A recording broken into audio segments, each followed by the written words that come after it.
Everyone, ಇವತ್ತು Sunday, ನಾಳೆ Monday. 1 month ಆಯಿತು ಸೆಮ್ ಎಕ್ಸಾಮ್ ಆಗಿ, 4th ಸೆಮ್ಮಿನದು. ಹಾಗೆ ನಮಗೆ ನಾಳೆಯಿಂದ ಫೈನಲ್ ಇಯರ್ ಕ್ಲಾಸ್ ಸ್ಟಾರ್ಟ್ ಅಂತ ಹೇಳಿದರು. ಹಾಗೆ ನನ್ನ ಸ್ಟಡಿ ರೂಮಲ್ಲಿದ್ದ ಯೂನಿಫಾರ್ಮನ್ನು ತೆಗೆದು ವಾಶ್ ಮಾಡಲಿಕ್ಕೆ ಹೋಗ್ತಾ ಇದ್ದೇನೆ. ಯಾಕೆ ಅಂದರೆ ನಮ್ಮ ಸ್ಟಡಿ ರೂಮಲ್ಲಿ ಸ್ವಲ್ಪ ಲೀಕೇಜ್ ಪ್ರಾಬ್ಲಮ್ ಇದೆ.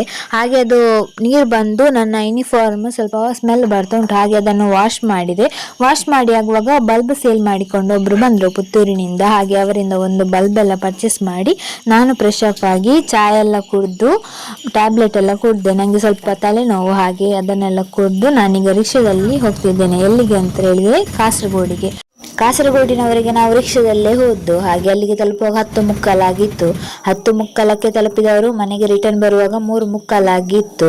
ಹಾಗೆ ಬರುವಾಗ ಸೀತಂಗೋಳಿ ಹತ್ರ ಒಂದು ಅಜ್ಜನ ಕಟ್ಟೆ ಉಂಟು, ಅಲ್ಲಿಗೆ ಕಾಣಿಕೆ ಹಾಕಿ ಮತ್ತೆ ನಾವು ಹೋದ್ದು ಸೀತಂಗೋಳಿಯಲ್ಲಿ ಹೋಟೆಲಿಗೆ. ಮಧ್ಯಾಹ್ನ ಊಟ ಮಾಡಿರಲಿಲ್ಲ, ಹಾಗೆ ಅಲ್ಲಿ ಹೋಟೆಲಲ್ಲಿ ಊಟ ಇರಲಿಲ್ಲ. ಹಾಗೆ ನಾನು ಮಸಾಲೆ ದೋಸೆ ತಿಂದೆ, ಹಾಗೆ ಅಪ್ಪ ಸಾದಾ ದೋಸೆ ತಿಂದರು. ಹಾಗೆ ತಿಂದು ಮತ್ತೆ ಮನೆಗೆ ರಿಟರ್ನ್ ಬಂದ್ವಿ. ಮನೆಗೆ ತಲುಪುವಾಗ 5 ಗಂಟೆ ಆಗಿತ್ತು. ಅಮ್ಮ ಬೀಡಿ ಕಟ್ಟುತ್ತಾ ಇದ್ರು. ಹಾಗೆ ಅಕ್ಕನಿಗೆ ಪಾರ್ಸಲ್ ತಂದಿದ್ವಿ, ನೀರುಳ್ಳಿ ಬಜೆ, ಹಾಗೆ ಅದನ್ನು ಕೊಟ್ಟೆ. ಮತ್ತೆ ನಾನು ಸ್ವಲ್ಪ ಹೊತ್ತು ರೆಸ್ಟ್ ಮಾಡಿದೆ. ಆಮೇಲೆ ಹೇರ್ ಪ್ಯಾಕ್ ಮಾಡಲಿಕ್ಕೆ ದಾಸವಾಳ ಕೊಯ್ಲಿಕ್ಕೆ ಹೋಗ್ತಿದ್ದೇನೆ. ತಲೆಯಲ್ಲಿ ಫುಲ್ ಡ್ಯಾಂಡ್ರಫ್ ಆಗಿತ್ತು. ಹಾಗೆ ಆಮೇಲೆ ನಾನು ಹೇರ್ ಪ್ಯಾಕ್ ರೆಡಿ ಮಾಡಿದಾಗ ಅಪ್ಪ ಮತ್ತು ಅಕ್ಕ ಹಲಸಿನನ್ನು ಮೂರಿಕೊಂಡಿದ್ರು. ಅವಳಿಗೆ ನಾಳೆ ಹಲಸಿನಣ್ಣಿನ ಗಟ್ಟಿ ಮಾಡಲಿಕ್ಕೆ ಉಂಟಂತ ಅವಳ ಫ್ರೆಂಡ್ಸಿಗೆ ತಗೊಂಡು ಹೋಗ್ಲಿಕ್ಕೆ.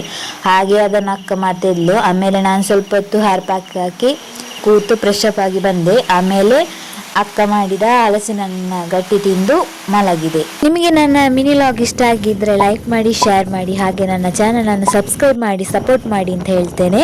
ಹಾಗಾದರೆ ಇನ್ನೊಂದು ವಿಡಿಯೋದೊಂದಿಗೆ ಸಿಗುವ. ಬಾಯ್ ಬಾಯ್.